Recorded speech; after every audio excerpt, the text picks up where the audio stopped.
Well, good afternoon, everyone. April Marie here, filling in for Leland. The rest of this week, Friday, of course, for 4th of July, there will be a best of.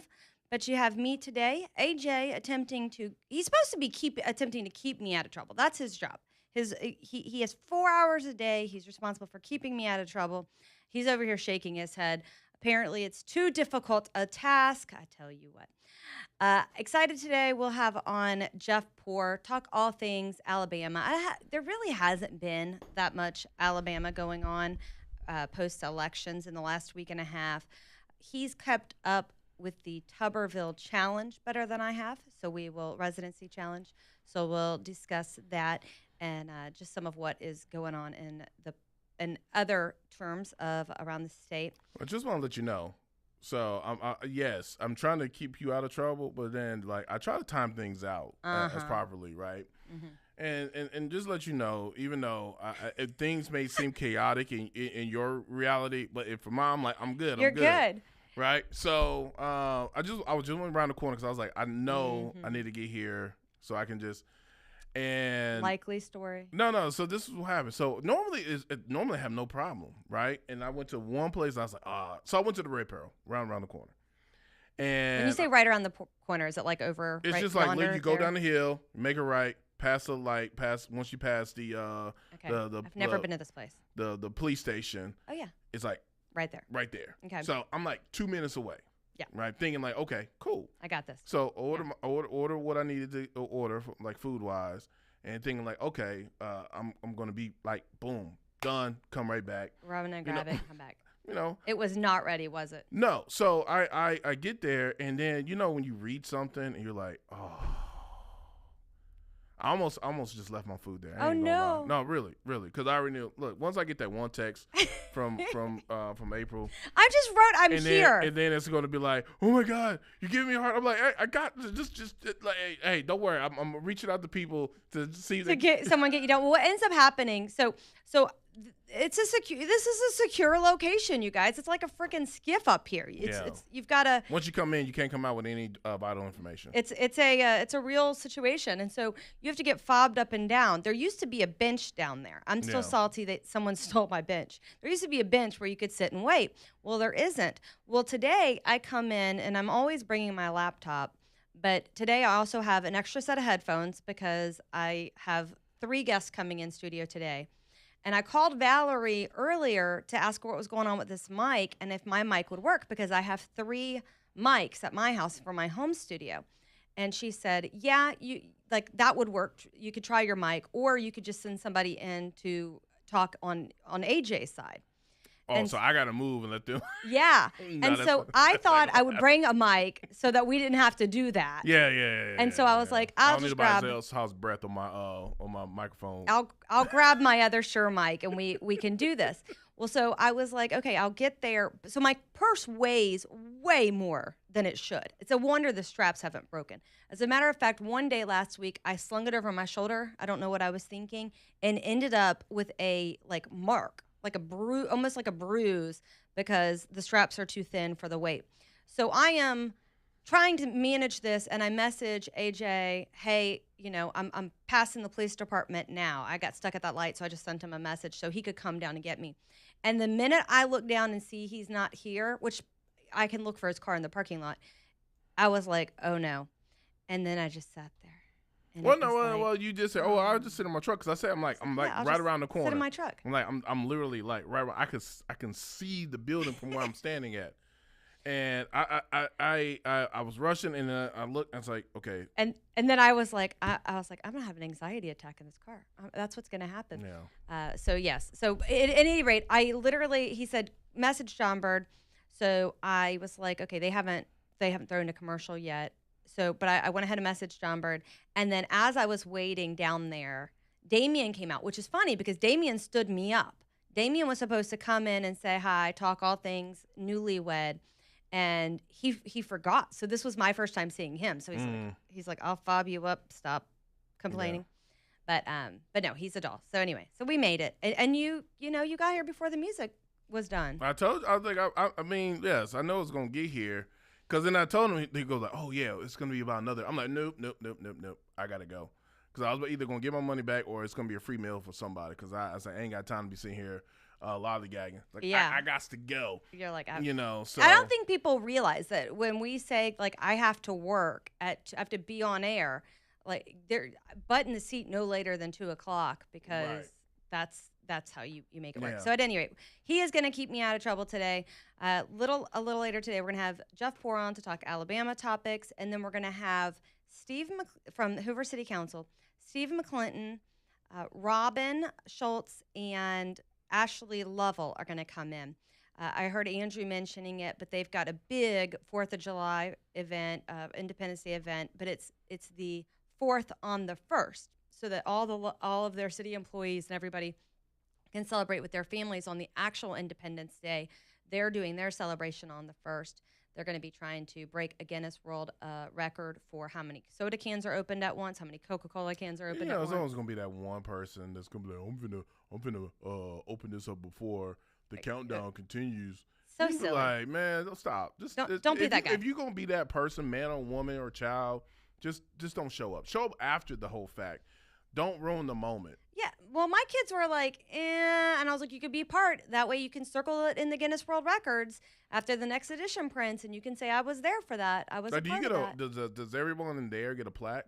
I don't think so. Oh. I think you just have to know, when you're looking at it later. I was a part of that. Because they do have a barbecue one. I feel like in Irondale, one of the places did a barbecue, most barbecue sandwiches or something. I just need to find a Guinness Book of World Record that I can actually break. Well, you could be a part of this one. Yeah, but that means I got to get out on. But I'll be here tomorrow. Yeah, it's after this. It's like it starts. Well, you're gonna be a taste. You're gonna be a taste bud. Yeah, so I can't do that. So I mean, I would love to be out there to do it, but no, I won't be there. Well, that's the plan. They're all going to come in here. We'll see how much smack talk they smack talk each other. Are they doing a hot dog eating contest too? They are, which they've made. I don't even call it hype videos. Is that what the kids call it? They've each made their own hype videos, which is what made me think to text Steve McClinton and be like, do y'all want to come in? Because I was watching his hype video. I wonder how they do a hype video with eating hot dogs. They're just getting people on their side. It's cute. So we'll do that. We're going to talk a lot about the SCOTUS decisions. And another thing, there was a number of things that went awry with the SCOTUS decisions today. I've said this before, how much it aggravates me that Democrats like to portray things that are a loss for the nation as a loss for Trump. But when I walked into the studio, CNN had on the screen, Trump loses birthright citizenship case. It's not a Trump loss. It's an all of us loss. People coming in to exploit our immigration laws or to exploit our the 14th Amendment, that is a loss for each and every one of us. And it's a loss. It's a big deal to me for the families. I was talking with a friend earlier today about this. What we have is now you've got people saying, okay, well, the courts have upheld if you have a baby here, that baby's a citizen. Fine, but that doesn't make the mama a citizen. That doesn't make the rest of the family a citizen. And we go back to that ever so important Homan train of thought, which is if you don't want to separate families, the whole family can go back wherever they came from. Can go back where they came from. I'm gonna say it. And then the child who is a legal immigrant, when they're older, when they're an adult, they can come here.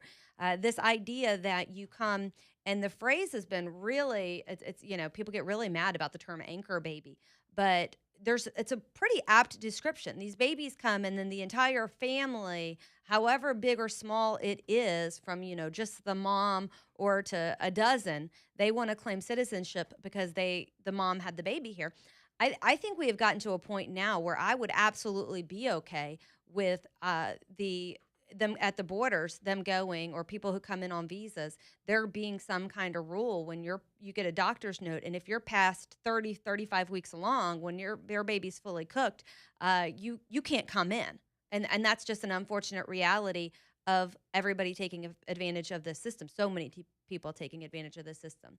This also puts it back on Congress to, because this was a Trump executive order. This puts it back on Congress, puts it back on, we can change this, we can fix this. It's just a matter of doing the hard work to get it done. But we have so many people exploiting this, whether it's, and you'll hear Trump talk a lot about Chinese billionaires, but that's not all. When I was in Arizona, working in Arizona, and you would talk to Border Patrol, they would say women are already laboring and would cross the border so that they could have their baby in an American hospital. That baby would have citizenship, and they could stake claim to the United States. And they'd have their whole family with them. They'd bring their mom and other children and this and that. And so this has long-reaching repercussions. Now, it is a 138-page ruling. So I have to say I have not read the whole ruling, but I will. I nerded out the other night reading the Second Amendment Hawaii case. But we'll get into those. We'll also, oh my goodness, what a disaster.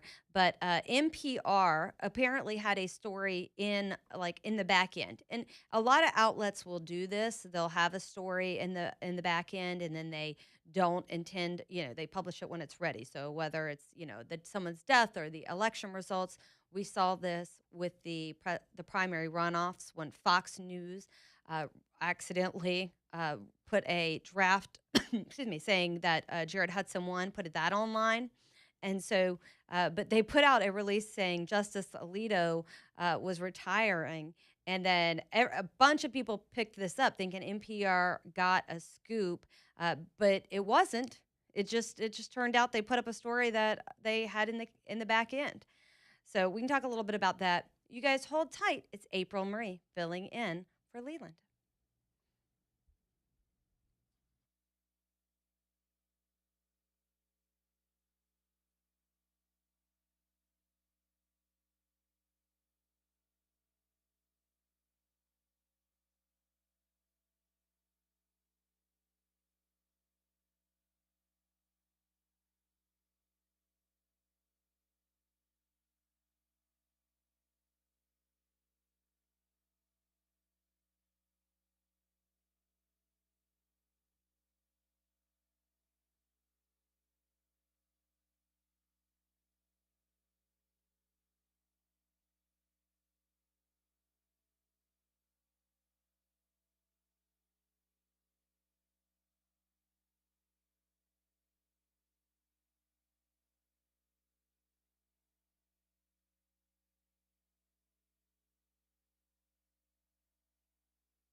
Well, good afternoon to everyone.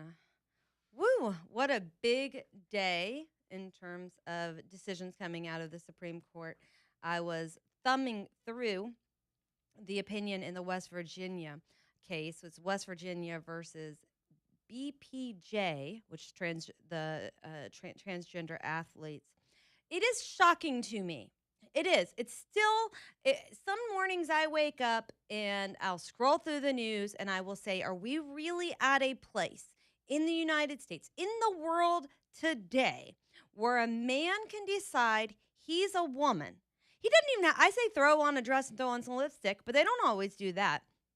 And then invade women's spaces, women's sports, and in women's prisons, women domestic violence shelters, across the board. And thankfully, the Supreme Court said no. No, there is an inherent, and I was scrolling through, it's the same arguments that anyone with common sense, the brain God gave, the ability to use the brain God gave them. It's the same position. You can literally talk to a child, a toddler, and ask them about boys and girls. I mean, from a very young age, kids know the difference. And by the way, if a kid, 3, 4, 5-year-old decides they are the other one, what you don't do is you don't air quotes affirm this. You don't tell them, oh yeah, sweetheart, my little boy, you can be a little girl. We'll change your name and everything. No, hard pass, stupid, a whole level of crazy. I read a book. I wrote a story for 1819 News of a father from Alabama. It was a family here in Alabama. The father is an employee of the University of Alabama. He's a teacher there and is in charge of one of the online departments. I was talking yesterday about these wackadoodles in higher education. We get them. They have an outsized role. University of Alabama is the worst. And I don't care how much lip service they give to lawmakers, which they're really good at their little song and dance now. Oh, we're going to fix it. We're going to get rid of it. But then do nothing but promote the same crazy people that we've seen hijack the campus for years. But they had this guy, he wrote a book, and in his book, he says that when his little boy decided he was a little girl, and they were talking about what his new name would be. Think about the insanity around that. Think about, as a parent, how jacked up on radical ideology you have to be like, yeah, and this guy had specialized, he'd already studied Chaz Bono, if you're familiar with Sonny and Cher's son, or daughter, who decided she was a boy. He had studied transgender stuff and then shockingly had a child who was transgender. I feel like it always happens this way. But the child originally wanted their name to have something to do with mermaids. Why? Because it was a freaking child. And the parents were like, eh. But they were so proud. The father wrote a book about this little boy coming out to him. And then the challenges he faced, because the world around him did not just okay and inherently accept this. Apparently, the child wanted to swim on a girls' swim team. And at one point, parents were like, not so much.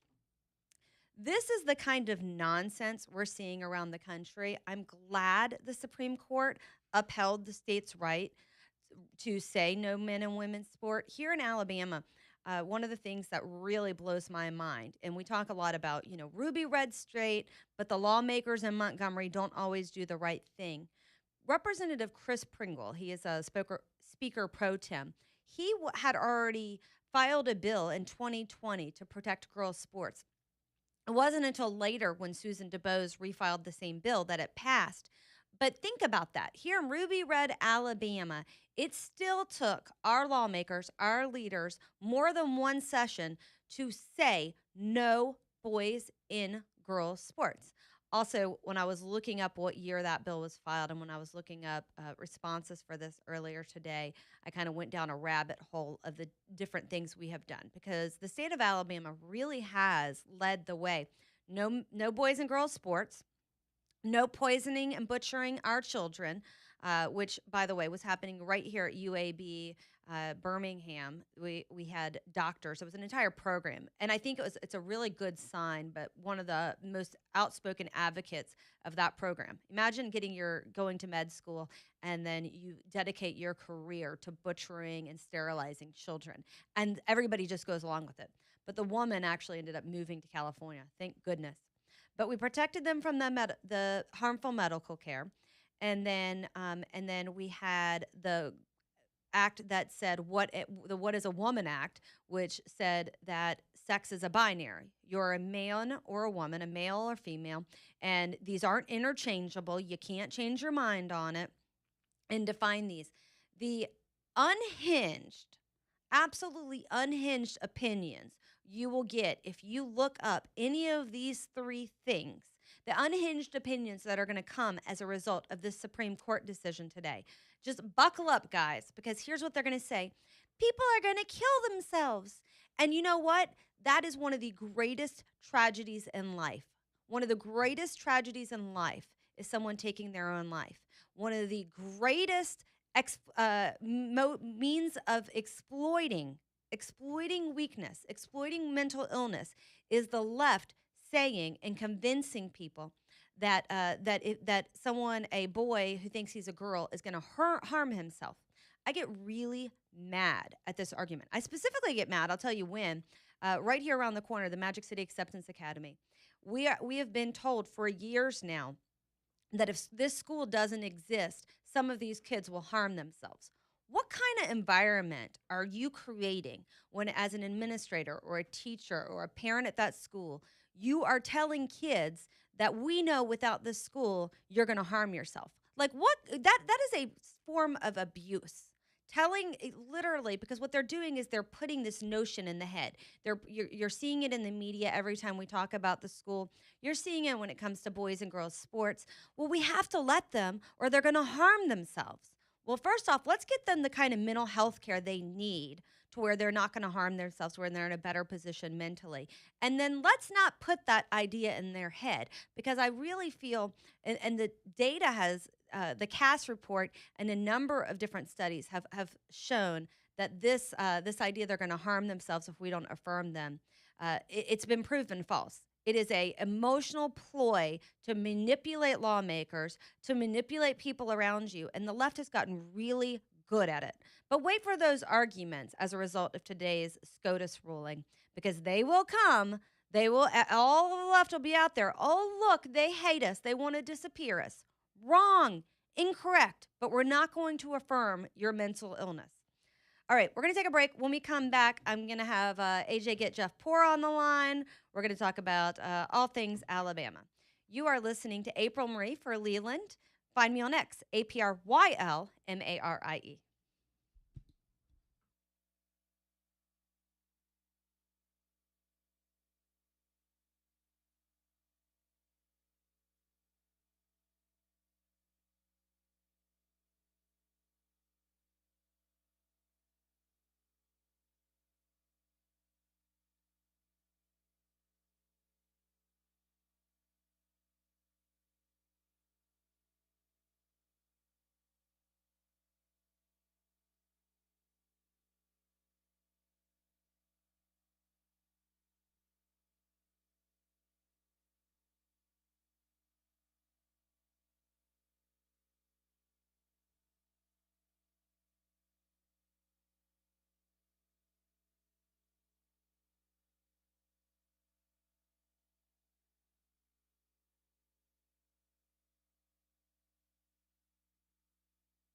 Well, good afternoon, everyone. April Marie here, filling in for Leland. Jeff Poor, we will get him at some point. He seems to be evading our calls. But we'll have him on here. And then, as I mentioned, at 3 o'clock, we'll have on three of the city councilors from Hoover as they talk about the 4th on the 1st, the event they're doing there. So we'll keep an eye out for that. I was talking a lot about the SCOTUS decision on upholding the ability of states to ban boys and girls sports. Literally, mind blown over here that it took the Supreme Court, that the Supreme Court had to come and weigh in on this thing. What should be common sense. And I always give the example when someone tells me, oh, but we really need, these kids are so confused. And if there's a little boy who wants to wear a dress and he's a girl, we got to be there for him. Okay, well, what about the girl or boy who's anorexic or bulimic? Do we go on telling them, go ahead and starve yourself to death? Do we tell them, go ahead and keep doing, again, whether you're making yourself ill, you're binging or purging, or no, we don't. We don't say, you know what, you have an eating disorder and you think in your head you're fat. So what we're going to do is everyone around you, every time we get the opportunity, we're going to affirm that. We're going to go ahead and tell you, yes, you're fat. For those with severe and persistent schizophrenia, maybe they think the government has chipped them, or they think the aliens have abducted them, and they think they're coming back for them. Do we go ahead and play into those delusions? We don't, because it is not sympathetic to do that. It's not kind to do that. There's no truth in that. So what the left has sold under the LGBTQ banner, this we have to affirm, is insanity, absolute crazy town. The decision does go on to talk about, by the way, the binary, you are male, you are female. It specifically talks about the safety of female athletes when it comes to competing with biological males. And it talks about competitive fairness and the advantage that young men have over young women. But it goes deeper than that. People will say, oh, well, that's at the high school levels. That's at college levels. That's not the early levels. It is the early levels. It is at the earliest levels. There is still a reason we have boy sports and girl sports. Now, if there is, and I actually saw it, a LGBTQ rec league in Birmingham, and somebody wants to create their own league and have whatever it is they're doing in their own league, fine. Don't bring it into our schools. Don't demand our churches do it and our church teams do it. Don't demand put it on our college athletes. The answer is no, and I love that SCOTUS has come out and done this. I think it's a really good position for us to be in. All right, we have Jeff Poor on the line. Good afternoon, Jeff. Good afternoon, April Marie. How are you? I'm good. I'm over here celebrating the SCOTUS decision related to no boys and girls sports, although I guess there's a couple bad ones in the mix as well this week. Yeah, it's mixed across the board, and I don't know. A lot of it is kind of going how we thought it would go. Yep, I think birthright citizenship. Everybody saw the writing on the wall there, and so they were expecting this. The president came out and said, "Okay, time for Congress to take action." I was telling the listeners what I wanted to talk about with you is some of the state stuff. I have not been following as closely as you have what's been going on with Tuberville and the residency challenge. I just find it infuriating that continues. What is the latest, and what are you hearing about this? I mean, so there's a publication in Mobile that's really pursuing this, and they sort of got this righteous indignation about it, that they're the only ones tracking this. But we first of all, we looked at this in 2020, but I think it's even less of an issue now, just for a couple of reasons. I mean, I think he's answered all the questions. In 2019, I just got on the air at WVNN up in Huntsville, and I remember, this was 7 years ago, seeing Tommy Tuberville at almost every political event up there. And that was 7 years ago. So somewhere along the way, he was able to be 6 years a senator, and they campaigned for a year plus. It doesn't meet the billing. I don't know. But anyway, so we're pursuing this.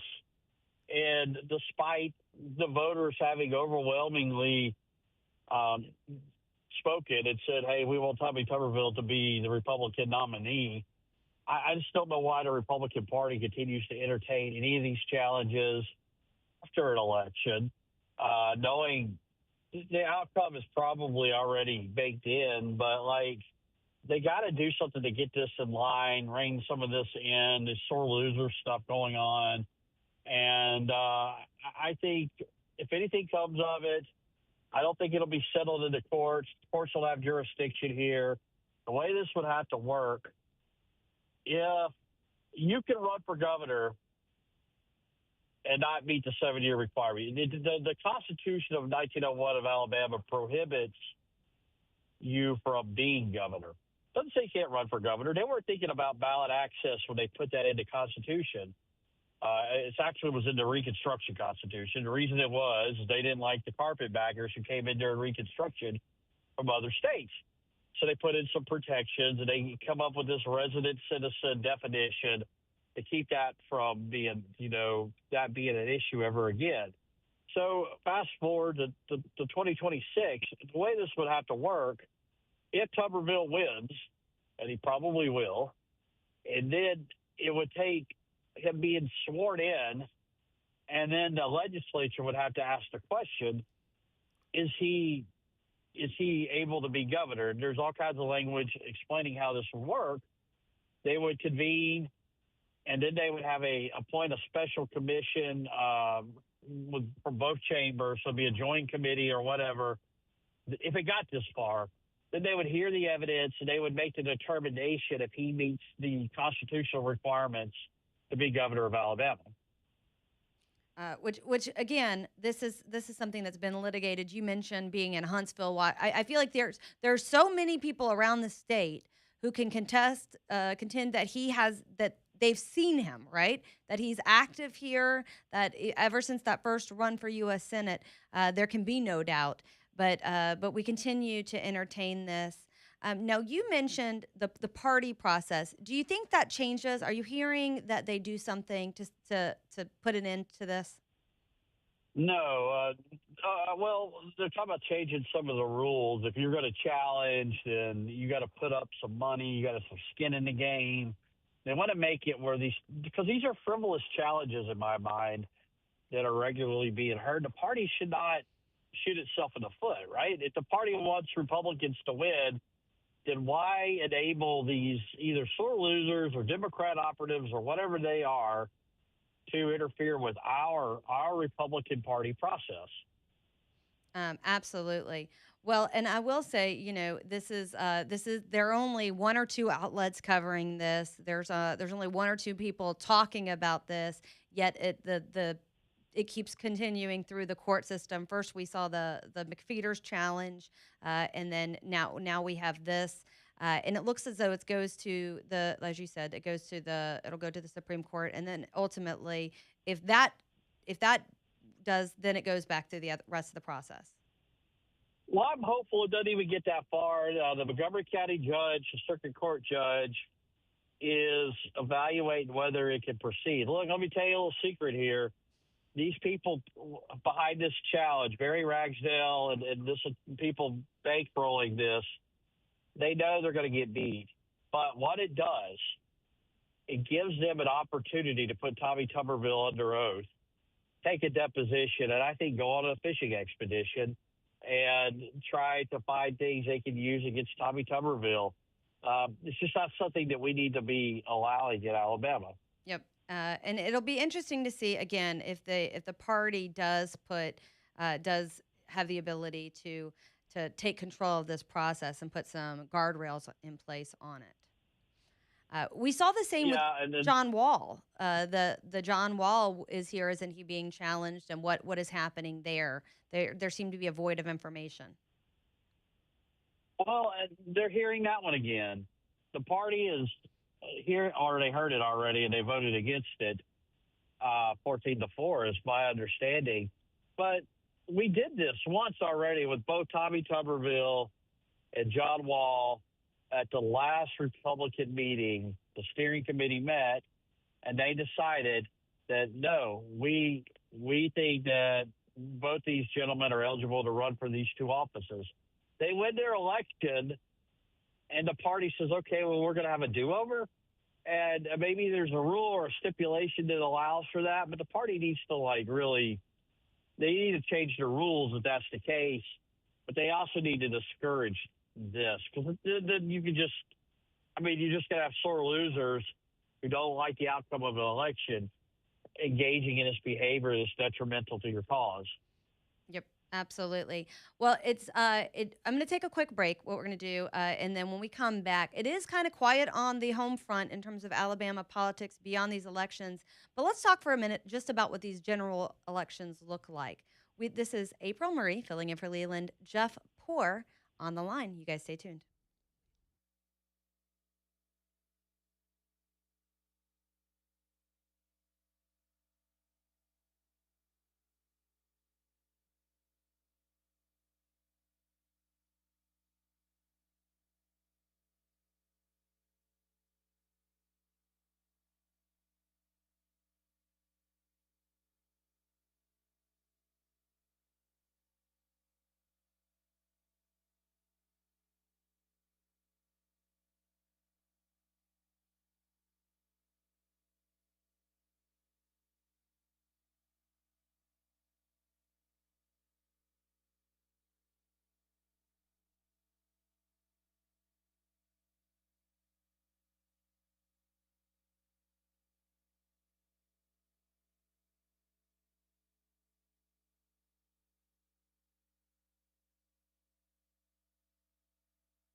Well, good afternoon, everyone. April Marie here, filling in for Leland today and through Thursday. Jeff Poor on the line. Jeff, thanks for calling in today. Hey, thanks for having me on. Well, so we talked a little bit about the Tuberville Challenge, the Wall Challenge. It sounds like they declined to even let it get into the formal position. And I want to talk to you about the general elections. We saw in the primaries, Democrats were able to get turnout going in some places where they haven't done as much this year. Do you think this should give the Republican Party reason to worry about the Democrat coordinating efforts? I think so. Just in some places in the state, obviously the statewide races I think are pretty safe. I don't see that changing between now and November.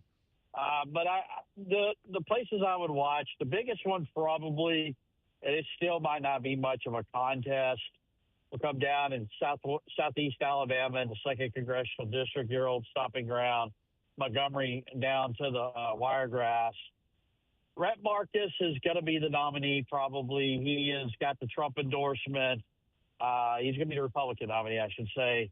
But he comes from a very rural part of the district in Enterprise. I want to say very rural. It's one of the rural parts, but it's not one of the major population centers. So he's got a lot of work to do. He's been running in AL1 for the last year. Now he's got to become and change his focus from a Baldwin County, Mobile County centric district to one that is probably way more Montgomery focused. However, his Democrat opponent is an incumbent at Shamari Figures.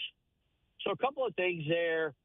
The unknown, got to raise your name ID. Shamari Figures will be running as a Montgomery candidate.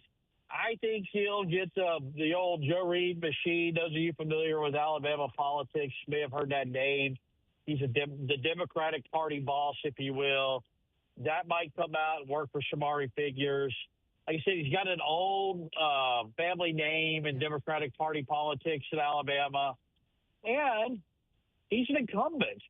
Incumbents all they got to do is really just walk out to the mailbox. They've already raised like $1 million. He'll be well funded for a Democrat in this state.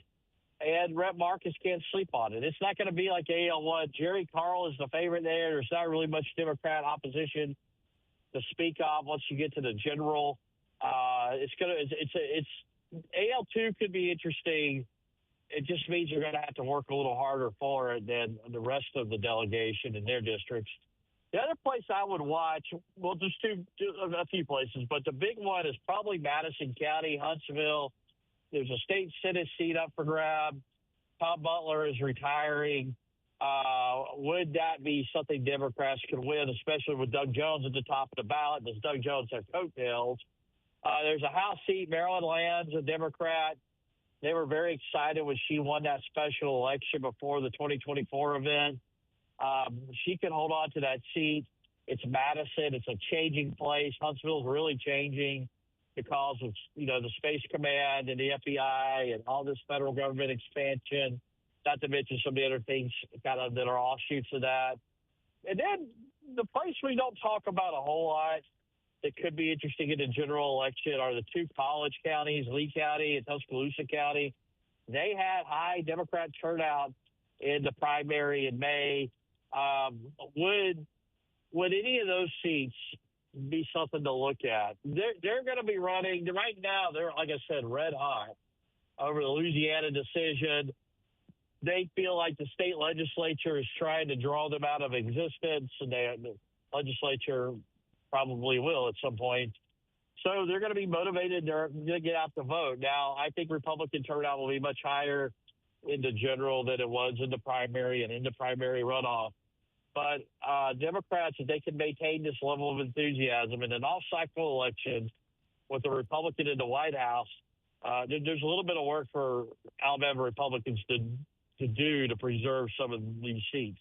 Yeah, it was really interesting because we were kind of hearing about turnout being higher, and then I broke it down into counties. And even within the central Alabama area, Shelby County saw more Democrats turn out than usually turn out.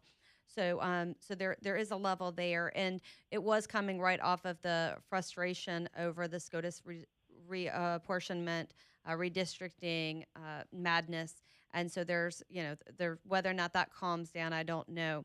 As we kind of wrapping up the segment, Doug Jones. Now, I have been watching Doug Jones, and Doug Jones is doing something a little different.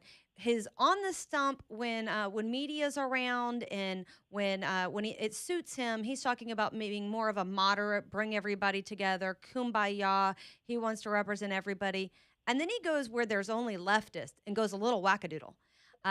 You seen this week, right? Yeah, and it's a little disappointing. I mean, I never thought he was a woke, far left guy, but I think he's playing to a base. He's playing to a crowd. He's playing to people who like to contribute money to Democratic Party causes. Well, I got to know him pretty well when he was a United States Senator. He was a regular on my program about once a month. I thought he was like, he wasn't the worst of Democrats, but we could live with a Joe Manchin Democrat who maybe he would side with Republicans on occasion. He never did, but he just never lived up to that billing. And then when he left the Senate, he completely abandoned any thought of that he was going to be, kitchen table issues, and it was going to be just for the betterment of the people of the state. I think COVID and that era of politics kind of radicalized him, or at least he became more willing to show his true political stripes. He really did. And I thought, and you and I both have some experience living in Tallahassee. I thought he was going to come in and be a blue dog. I thought he was going to be one of these, a little bit more moderate, still maybe vote with his party, but not be out in front of it. But he has said, he said he was going to go in and basically undo everything John Wall did at the library board, and that just seems unnecessary to me. That's catering to some of the furthest left you've got out there in Alabama to say, oh yes, one of my top priorities is going to be go back and put pornographic materials back in the kids section of the libraries. That's a whole level I wasn't expecting to see him on. Well, who is that for? He's running in Alabama, and he may believe it, and there may be a number of people who will vote for him for that reason. But I'm going to tell you something. It's not the overwhelming majority. It's not the numbers he needs to win a governor's race in this state. He's not doing this is why I question, the legitimacy of his run. If he's serious about it, why he's running. Is he running just because he wants to prop up the Democratic Party and give Democrats in this state something to vote for, which that's what it looks like to me, or does he really want to be governor and run on things and he thinks he can woo Republican voters away from Tommy Tuberville to his side? Because we haven't seen any of that. We have not, and I felt like he was a little bit more intentional about what he said before the last time he ran and served versus where he has been even in the last year to year and a half. And so I think you're right. I think this is he's trying to give somebody coattails, and even if it means the end of his political career. Yeah, and he, like I said, he's just not showing us anything to make us think he's a moderate. He is. I mean, he really is out front on the hot button Democrat issues. He's out bashing Donald Trump.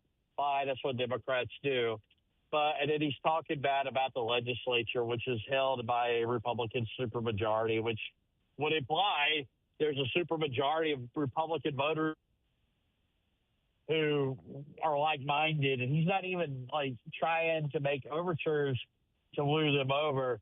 It's just double down on the same old Democrat ideas and just aren't going to win in Alabama. Yep, absolutely. Well, tell our listeners where they can find you if they want to find you online, follow you on social media, all the things. X.com/Jeff_Port. Of course, 1819 News, 1819news.com. I appreciate you taking the time to call in, Jeff. Hey, thanks for having me on. All right. That was Jeff Poor, my boss over at 1819 News. We had actually, last week we had in 2 days filling in for Andrew, I call him my boss's boss. I put a little distance between Brian and I, just so so people get, it's kind of fun that way. But Jeff Poor, always great to have on. He really does have his finger on the pulse of Alabama politics. I got a message while we were talking to Jeff that our Hoover City councilors are on their way in. So we're going to have them at the flip side of this break. That'll be Councilwoman Ashley Lovell, Councilman Steve McClinton, and Councilman Robin Schultz, all in studio. You guys hold tight for that. We'll see what they got going on over in Hoover. Of course, everyone from across the listening area is invited. Back in just a minute.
Yes, Leland Live is on the radio, but this is AJ because April Marie is actually getting ready to bring up our next guest that are walking in the studio as we speak right now. And luckily she got here right on time. Now she understands that no matter what, she's all good. And I got her taken care of. You know,